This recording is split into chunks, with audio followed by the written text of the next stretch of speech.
On today's episode, I'm going to do my first reaction video. So YouTube has been recommending a specific video from fellow YouTuber Feli from Germany. And I thought, well, I am curious about watching it, but I'm also curious about what my reaction is going to be. So I thought I would share that with you all.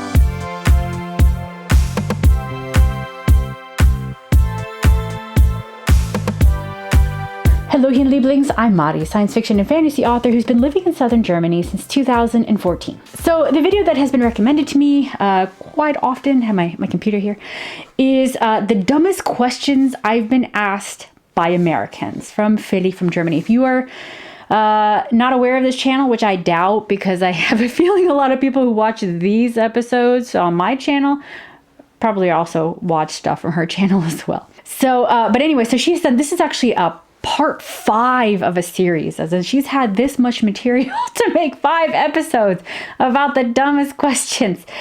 Whoo, honey, I am sorry. I've had my fill of dumb questions. I'll pull this over closer. I've had my fill of dumb questions over the years from Americans and from other people in general, but I'm very curious.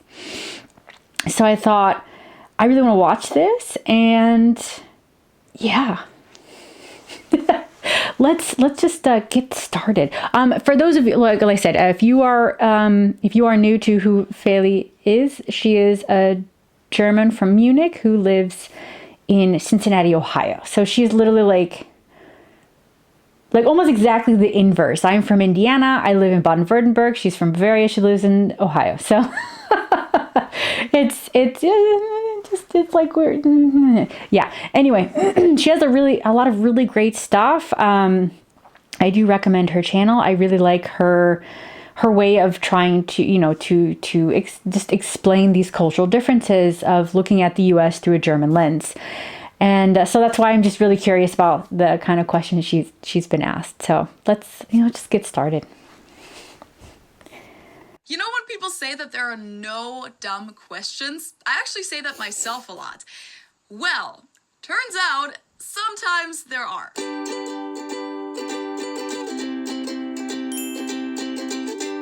Hello, servus, and welcome back to my YouTube channel. My name is Feli. I'm originally from Munich, Germany, but I've been living here in Cincinnati, Ohio, on and off since 2016. So for the 5th and last video of my Ask a German mini-series, I'm gonna answer this question that a lot of you guys also voted for in the poll. What's the most annoying question you get asked by Americans? Which reminded me of this TikTok trend from a couple months ago where people from all over the world talked about the dumbest question an American had asked them. There's maybe like 10 of us all trying to explain to this American couple why they probably don't have fireworks for the 4th of July in Marrakesh, Morocco. And I said I've never really been more than a city kid. Like I've always been either near or in a city. And she asked me, weren't you born in Peru? And I was like, yes. She goes, wait, I don't understand. Like, how are you in a city in Peru? And then he said, okay, I have to say, first off, my mom has had the similar question. I can't blame the people in Indiana for this because there is actually Peru, Indiana. So for a Hoosier, if you tell somebody somebody from Indiana, if you tell a Hoosier that you're from Peru, that's gonna be their first reaction, which is still hilarious because it's like, the accent didn't give it away. Anyway. oh, by the way, I wanted to tell you, it's not pronounced Algeria, it's pronounced Argentina. I had to explain to him that I came from an actual country called Algeria. So I decided that I'll be sharing both with you, the most annoying and the dumbest questions I've been asked by Americans. And of course, no offense to anyone who has asked me these things before. As I said in this video, I usually don't think that any questions are stupid, especially when it's about cultural differences and those kinds of things. But that doesn't mean that there aren't moments where I think to myself, wow, seriously? Still, please just take it with a grain of salt. Let's start with the dumbest questions I've been asked by Americans, and the first one is this one. Why do we call Germany Deutschland in German? I had never been asked this question before I came to the US, and I do understand people wondering about why Germany has so many different names in different languages, but I've straight up been asked before, so why do you have a different name for your country? Why don't you just call it Germany? Or why do you call your hometown this weird other name, München, if you could just say Munich? Number 2 on my list is this one. Hi, I'm Felicia. I'm from Germany. Wow, that's so cool. Like, Okay, yeah, actually, I got nothing for that. I don't know. I feel like that's a mix of like a valid question because I am interested. I'm sure I can also Google it to find out why in English we refer to it as Germany, even though like technically it's Deutschland, which is what it is in German. I don't know. I don't think it's a dumb question. That part at least. But I don't know. Like I don't know. Like I don't know why even in German that there are like sometimes different words for the same. Yeah, I don't know. I had encountered it in German, like why they call Milan Milan and not Milan, or Venice is Venedig. Like, I mean, even in English, Venice, it's Venezia. So I don't know. I don't know why none of us can just call it what the actual name is in the original language. I don't know. Germans, do you know? You have thoughts on that? Anyway. Like, have you lived in Germany before? Yeah, I was born and raised there. I didn't even come to the US until I was 22, after I got my bachelor's degree. So, do you speak German? Which language do people think one speaks when they're born and raised in Germany? Sometimes the conversation even goes on a little. Yeah, of course I do. Like, fluently? Yeah, it's my native language. Like, my whole family is German. And guys, I've probably had this conversation 10 to 20 times in the US, so it's not one of those once-in-a-lifetime situations. I actually just had it again this past weekend. Oof. Yeah, I'm sorry. On behalf of Americans everywhere. Ouch. Though I've had a similar dumb question asked before. I've had it numerous times growing up where you tell people that I'm half Peruvian. My mother comes from Peru, and they would always ask, "Oh, so you speak Mexican?" Mexican is not a language, folks. We speak Spanish. Spanish is the word you're looking for. So close, but not really. Now, back to the dumbest questions I've been asked by Americans, and the next one is yet another one that I had never heard outside of the US, and I've been to about 20 different countries in total. Hey, German girl, so what's it like driving on the wrong side of the road? What do you mean? You know, since we drive on the right side of the road here, so do we in Germany. Wait, I thought you guys drive on the left side. I really don't know why so many people think this, because I'm telling you, even Americans that know a little more about the rest of the world than the average American have asked me this before. But guys, it's mainly the UK. So I think the only reason why for this is just because we Americans see Europe as a monolith. That we see that all Europe is the same. So if the UK drives on the wrong side of the road, so naturally that means everybody else does. And it's not correct, but that's the only justification I can come up with, because we don't see Europe as a conglomeration of many smaller countries. We just see it in the same way we see the States, which is a big country with smaller regions. I don't know. I don't know. That's the only thing I can think of, is just because it happens to be in the same part of the world as the UK, so therefore we just lump everything together. It's wrong, obviously, but that's the only thing I can think of where like the thought process goes. And former British colonies that drive on the left side, like Australia, New Zealand, South Africa, or countries in Southeast Asia like Thailand. But in Europe, we all drive on the right side, besides the British. Next up, I always find it... Though technically Britain is not part of Europe anymore. No, I'm just kidding. I'm being an asshole. A dumb question when I tell people that my name is Felicia or Felicia in German, and they ask why I have an American name if I'm German. I know that's not a super dumb question, but I always find it a little ignorant. Like, so many names are names that you'll find in all kinds of languages, like Julia, Julia, or Anna, Anna, or Peter, Peter, and Felicia has a Latin origin and shows up in all kinds of languages. That's actually one of the reasons my parents gave me this name, because they... So this actually reminds me of when I was in high school, we read the Spanish short story. It was in English, but it had been translated into, it was originally in Spanish, but it would translate into English. And I remember the main character, it was about this dead body that washed up on shore, and the kids, or like the narrator was a child, and they called the body Esteban. And I remember we would have to like read it out loud. And of course, me being half Peruvian and having a cousin named Esteban, I would pronounce it Esteban. And my English teacher was like, no, it's Esteban. I remember everyone in class looked at me like, did she really correct you? I'm like, apparently she did. And at that time, I was so terrified of this English teacher that I didn't correct her, but I did actually, like, that summer take a course in Spanish grammar, especially like where the accent falls, the trújulas and llanas, and yeah, that's another topic. But yeah, I have come across that where it's like, oh no, this is how it's pronounced. It's like, well, I mean, that's how you pronounce it, but you know, in Spanish, where the name originated and based on our grammar rules, it's Esteban, not Esteban. But my cousin, whose name is Esteban, actually does introduce himself as Esteban in the States, which I'm just like, that's weird. But I also have to do that as well, because my name is Marisa. It's pronounced Marisa, but in the States, I just say Marisa. And though my husband has asked me why I don't pronounce it in German, Marisa, I don't like it, so I don't. I'll just say Marisa if I'm going to not pronounce it the correct way. So I don't know. It is interesting, yes. They thought it might be helpful if the name exists in other languages as well. And well, they were right about that. And to get to the really... Oh, and that actually reminds me of something else. So so like I said, my name is Marisa. My middle name is Laura. It's not Marisa Laura, it's Marisa Laura.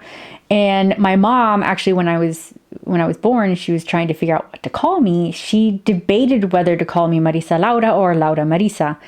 Laura is my grandmother's name. Marisa is my mom's name, or her nickname, technically. And so there was, the biggest concern she had was how Laura is pronounced in English, and that's Laura. And my mom wasn't a fan of that, because Laura, if you pronounce it with a Spanish accent, which is Laura, it means parrot. Though, considering how much I talk, it would be very fitting. But of course, at that point in time, she didn't know better. So that's why I'm Marisa. But it is something to take into consideration, something that my husband and I have discussed for our future children, that we need to be able to pick a name that can be pronounced in 3 different languages, because we have relatives that speak one of 3 different languages. And there's nothing more cruel than giving it a name that your relatives have a hard time, like purposely doing it, that your relatives can't pronounce. Really dumb questions, we're gonna have to go back in time a little to when I came to the US for the first time at the age of 16 to participate in a high school exchange. Some of the American kids were even younger than 16 at the time, and I think it's okay that they didn't know all that much about other countries, but I was still shocked by some of these questions. I got the classics, like if all Germans are Nazis or if Hitler is still alive, but also questions like, do you guys have refrigerators in Germany? Now let's get to... Okay. I've also had questions like that when I was growing up. I do very specifically remember the kids in schools back in like elementary school, when I was like 6 or 7 years old. And the kids would be like, ask your mom if they have hamburgers in Peru. We do. They're really good. So no, I've had those questions. I just chalk that up to childlike curiosity. To the most annoying questions I get asked by Americans, and the first one is more of a me thing, I think. I don't think that other Germans are annoyed by this, but when people talk about soccer around me, they often go, "Oh, no, sorry, you guys call it football, right? So this football player, Lionel Messi, blah, blah, blah." Or when I say soccer, people often go, "Wait, I thought you guys called it football." And yes, I know that some Europeans are very set on calling it football, but I always find this kind of annoying. Like, I'm speaking American English right now. Why would I call it football if that just leads to confusion in this country? I really don't care what it's called. I just want to make sure that everyone understands what we're talking about. Plus, no, we don't call it football in Germany, actually. We call it Fußball. So I personally really don't care which English word I use for it. In American English, it's called soccer, so that's what I'll say, and that's what I expect Americans to use too. Then I find it... No, that I absolutely agree with. When I speak English, I just automatically call it soccer. I don't even think about it. But when I speak in German, I call it Fußball. Like, it's, yeah, I totally agree with her point. Like, you don't, I don't know.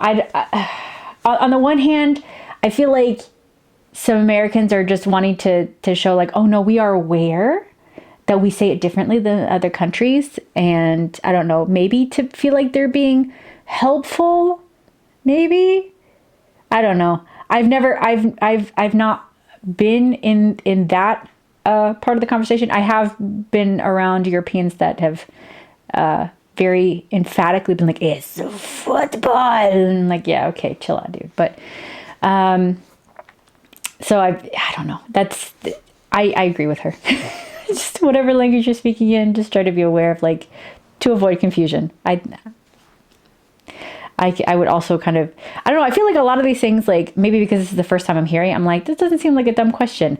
But I'm sure she's been asked this like a million times. And yeah, I would probably get annoyed too after like the 5th, 6th, 7th, 100th time of being like interrupted and called out in that way. So It's kind of annoying that I always get asked things like, "Wait, don't you guys drink your beer warm in Germany?" No, Kyle, we don't. I've addressed this topic in several videos before, though, if you're interested. Number 3 on the list of annoying I questions. honestly don't know where we Americans got this idea that Germans drink their beer warm. Like, I honestly, I don't know. I have no idea. Is when Americans say something like, "So how are you dealing with all of our local accents? Like, have you noticed that some people will call it pop instead of soda?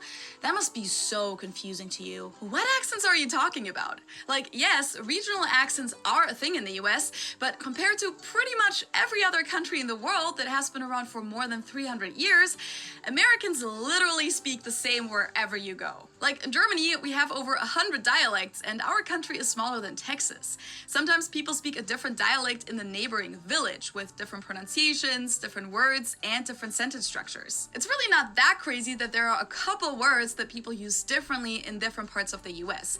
Given how big this country is, the amount of different accents and dialects is actually extremely low. And the same thing goes for when people say things like, "You gotta know that us Americans, we use a lot of slang. We don't really speak proper English, you know." Oh, thank you for explaining that. Yeah, other languages don't have colloquialisms and slang. And last but not least...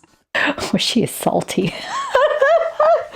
Oh, homegirl is salty. No, I mean, like, yeah, no, she does. I mean, yeah, guys, I mean, like, in the US, we do have our own dialects, you know, it's nowhere near as extreme as what you would find in Europe. And not even just in Europe, like in Central South America as well. Mexican Spanish is very different from Peruvian Spanish. And it's all different from Real Spanish, which is technically like the High German of Spanish. It's very different. I remember, like, you know, I grew up speaking Peruvian Spanish. I grew up speaking Spanish, or at least what I thought to be like the end-all be-all Spanish. I went and studied abroad in Spain. It took me 3 days before I could understand Andaluz, which is the dialect in Sevilla. Whew, it's very different. And yeah, when I first moved to Germany, I did a video on this forever ago where, you know, I had studied High German, and then I come and I had, at the time, a boyfriend from Hohenlohe. I was working in Swabia and living in Baden. Like, that's 3 different dialects. Goodness gracious. And then one of my closest friends is from Bavaria. And so she took me to see one of my first Bavarian films. And holy hell, Bavarians. Goodness.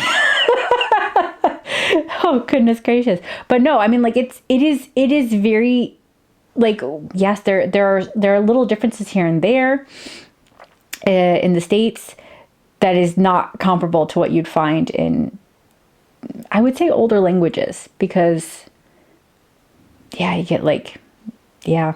Because, I mean, you look in Great Britain, it's, you know, it's small countries. It's a small country. It's a small country that has, you know, like very, very distinct dialects, where you have the North and the South that can't really understand each other. And while I feel like maybe they could be argued between our North and South, but actually totally random. One of my closest friends here, the Bavarian, when she first met my dad, she said it actually took her a while to understand my dad's accent, because he speaks very like Indiana. I mean, my family's been in Indiana since like the 1700s. I'm not kidding. Or maybe like early 1800s, but we've, you know, for an American family, you know, that's a while. So, yeah, he's very, very Hoosier, and it's there you can come across, you know, Americans who speak a very particular dialect of English, of American English, that may be hard to understand in the beginning if you're not used to it. But that's few and far between, I feel, nowadays, and still just not comparable to Germany, for example. This might sound kind of mean. I think a few of these things actually have sounded kind of mean, but I sometimes find it annoying when people ask me about how authentic the German food is at a specific restaurant here. Like, it really depends on what you mean by that, because we don't eat schnitzel and potato salad every single day in Germany, and most of what you find here is traditional Bavarian food and doesn't represent the rest of Germany at all. So the answer is that in most cases, things have been Americanized a little, so that's something that I can at least judge, and it's also pretty easy to judge the pretzels, which aren't German at all at most places in the US.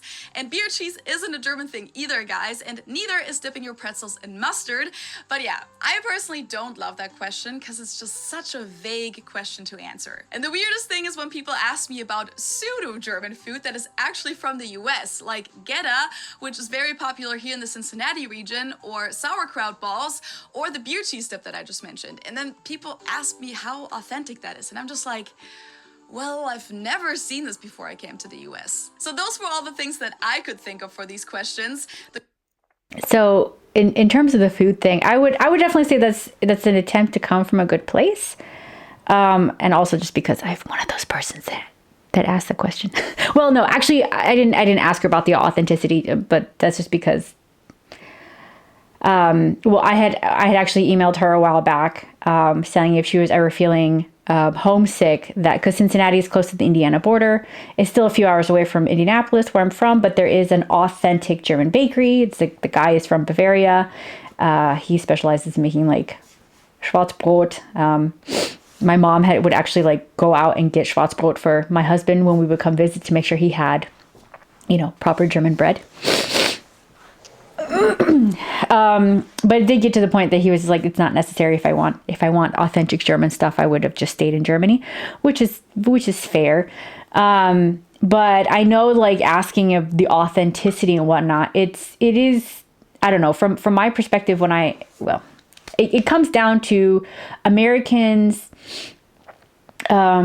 recognize food as comfort. Food is home. And so asking if somebody who's, you know, far away from home, if the food is authentic, it's more of just like, does it remind you of home? Are you, you know, like, I am aware that you are far away from home. Does this bring you comfort? And that's kind of the intent behind it. I don't know, it does kind of feel like a dumb question. Maybe from her perspective, just because no, the food doesn't taste like home. Like, it's, yeah.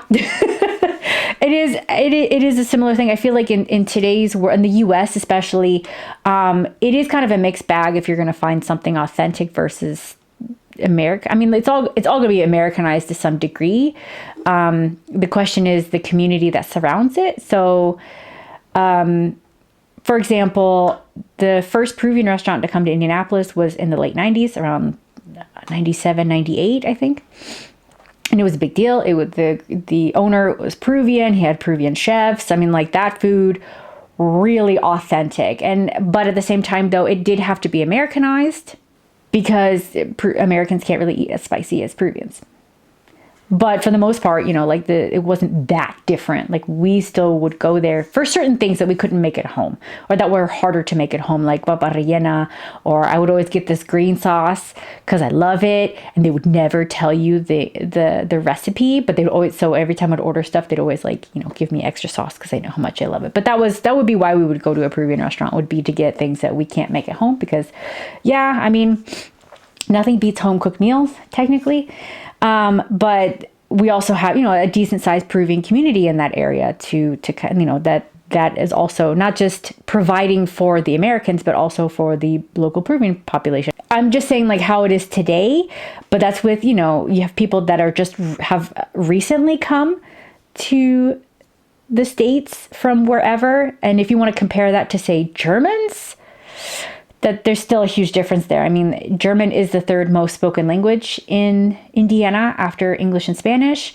But I mean, the Germans that immigrated to Indiana, that was a hot minute ago. That was a while ago. So like the connection between like those immigrants where you would have gotten the most authentic food and today, I feel like it's too much of a disconnect that you can expect authentic food.